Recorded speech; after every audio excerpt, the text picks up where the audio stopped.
Welcome to my kitchen. This is the first of what I hope to be several cooking segments that I'm going to be doing from my home. During quarantine, I kind of started thinking of ways to occupy my time, and I decided what more fun would it be than to document my cooking experiences for other people to watch. I'm by no means a chef. Most of the time I cook things that either I grew up with my aunt cooking, or things that I see other people make, or sometimes things that I come up with on my own. Today, I'm going to be making something super simple because it's the first time.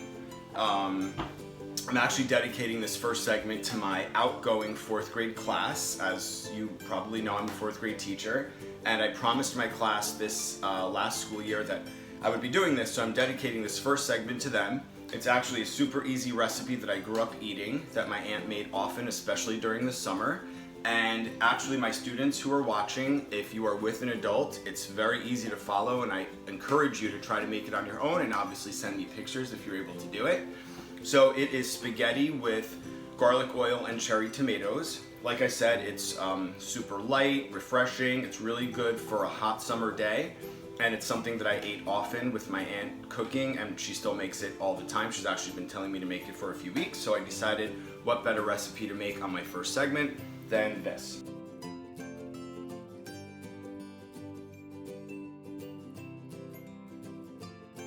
So I am starting out with a rolling, boiling pot of water, which I already salted.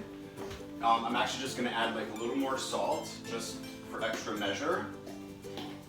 So the water's already boiling, so I'm gonna go ahead and I'm gonna add my spaghetti to it, because my spaghetti should cook for about 10 minutes if it's going to be al dente, and that probably will take me just about that much time to do. Go ahead, I'm going to add the spaghetti. Do that. Then I'm going to get started on my garlic and oil. So I'm going to use good quality extra virgin olive oil. I'm going to use about, I'll say, 1.5 tablespoons to start. I'm going to put it on a medium heat because I don't want my garlic to burn when I add it to the oil. Alright, so I'm going to start chopping my garlic. While I do that, I guess I can entertain you with some interesting facts about my cooking. I think I started cooking when I was about in my early 20s, when I was living alone in Florida. I obviously needed to feed myself, and I just figured what better things to cook than the things that I grew up eating and watching my aunt cook. My aunt is a really good cook. Other people in my family obviously are good cooks as well. And in future segments, I'll probably cook some other things that other people in my family cook. I won't divulge those now, that'll be a surprise. Who knows, maybe I'll even get some guests to join me. So if you're watching this and I know you well and you have something that you might want to cook with me, please let me know and you're welcome to join. Oliver, what are you looking for? Oliver's in the background sniffing around. So I'm gonna chop my garlic. For this dish, I'm actually gonna chop it pretty finely, just because this is the type of dish where I don't really want to bite into a big chunk of garlic. I'm gonna make other things where I might use bigger chunks of garlic. I might even use whole hunks of garlic. This one.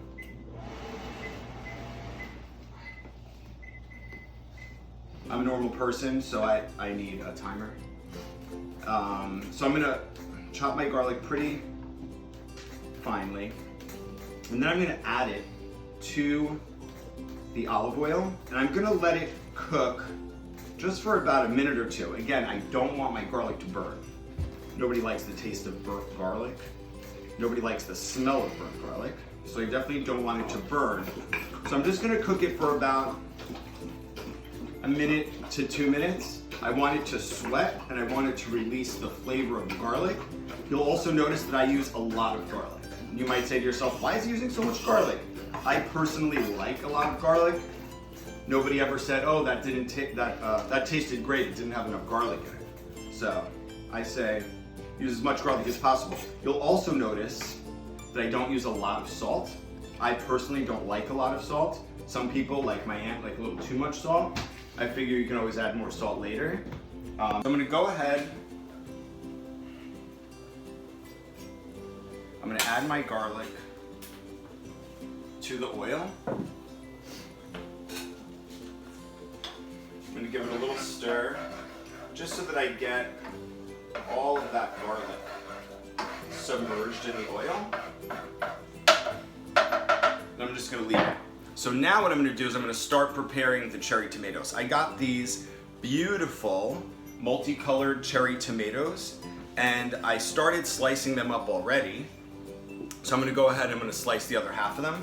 Of course you could just use red if that's your thing, but I really like using the multicolored. I'm gonna go ahead and I'm gonna give this spaghetti a little stir,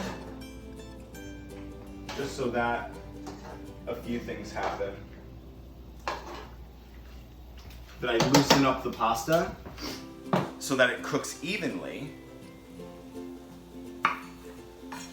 and also so that it doesn't stick to the bottom of the pot. You don't want that to happen. Once I have cut them all, I'm gonna actually just add them right into the garlic and the oil.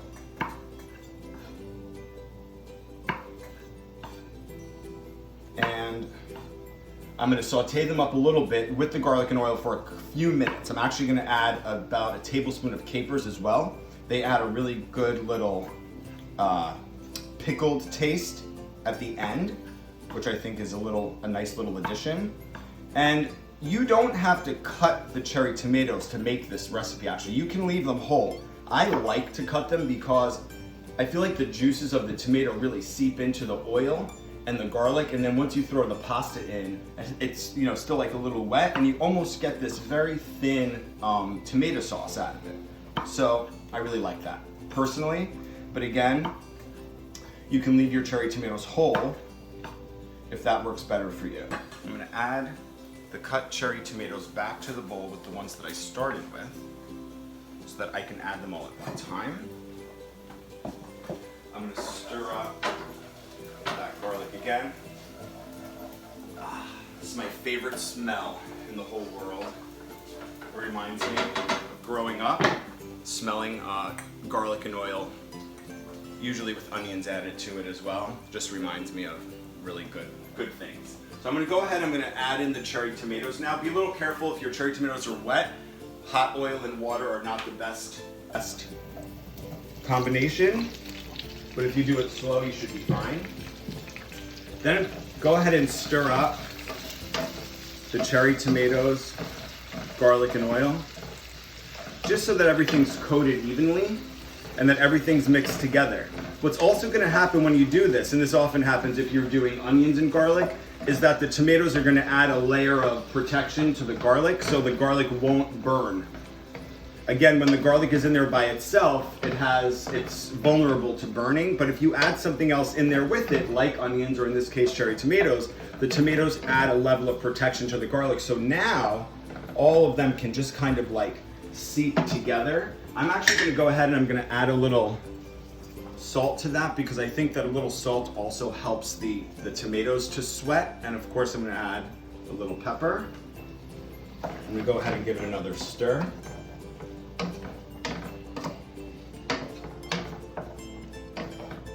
Okay, my pasta has about 2 more minutes. I'm gonna go ahead, I'm gonna add that tablespoon of capers to the tomatoes, garlic and oil.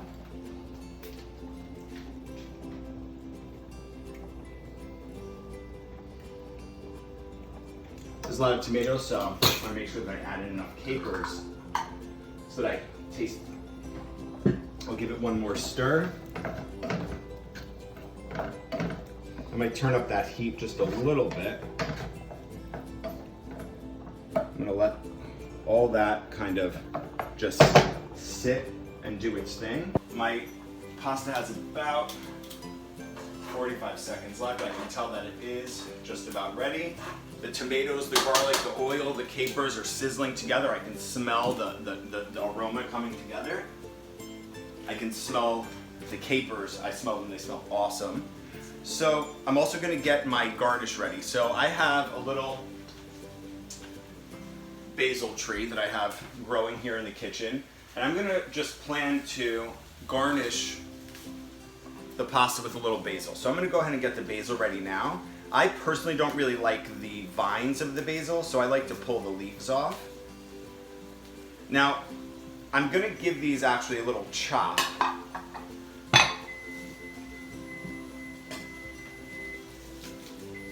Just so that I get more out of them. I'm just gonna let that pasta sit there for a second while I chop up this basil a little bit. Just a little chop. I'm gonna get some bigger leaves ready. All right, let me check out my tomatoes. They're coming together nicely. I can tell that the tomatoes have softened a little bit, which is perfect. You don't want them squishy and wilted. You just want them to soften a little bit. That smells amazing. So now what I'm gonna do is,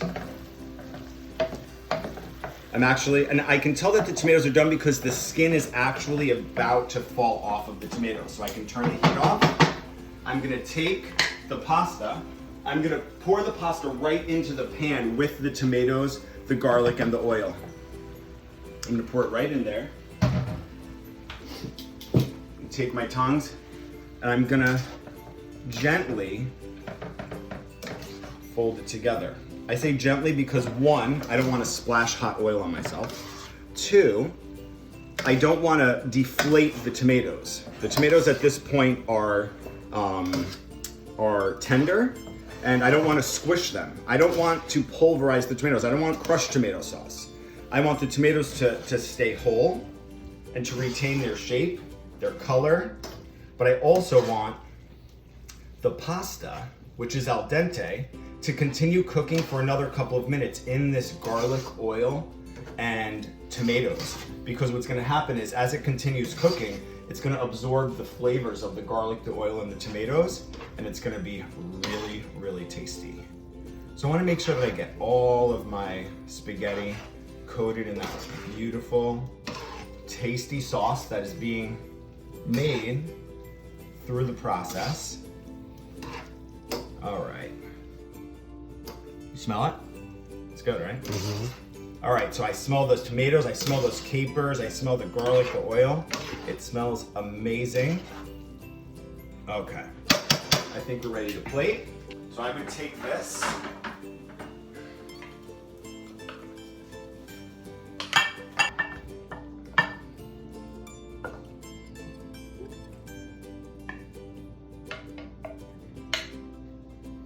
Man overboard.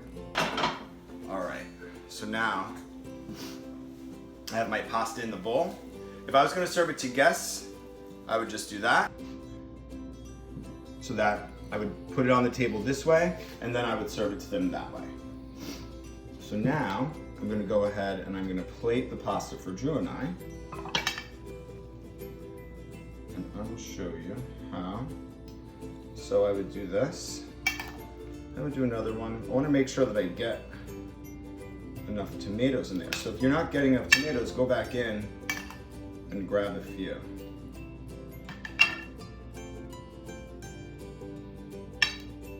Make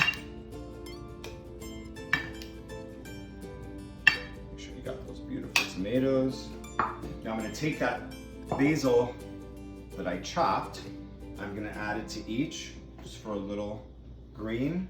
I'm gonna take a little Parmesan cheese. Can't have any pasta without Parmesan cheese on it. I'll throw that on there.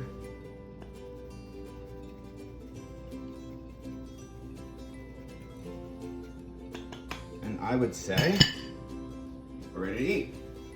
All right, Drew, you want to taste it? Sure. All right, come on over. So let's see. Roll it up with my fork. It's gonna be hot, so be careful.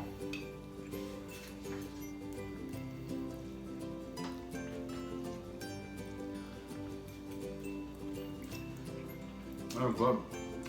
I'll say that's pretty good for less than a 20-minute meal. They're really good. All right, well, I hope you guys enjoyed this first segment. Again, If you're one of my students and you're making this at home, please make sure that you have a parent present. Anybody else, if you have any ideas or suggestions for food that you would like to see me cook, please send it over. Thanks for joining us. Bye.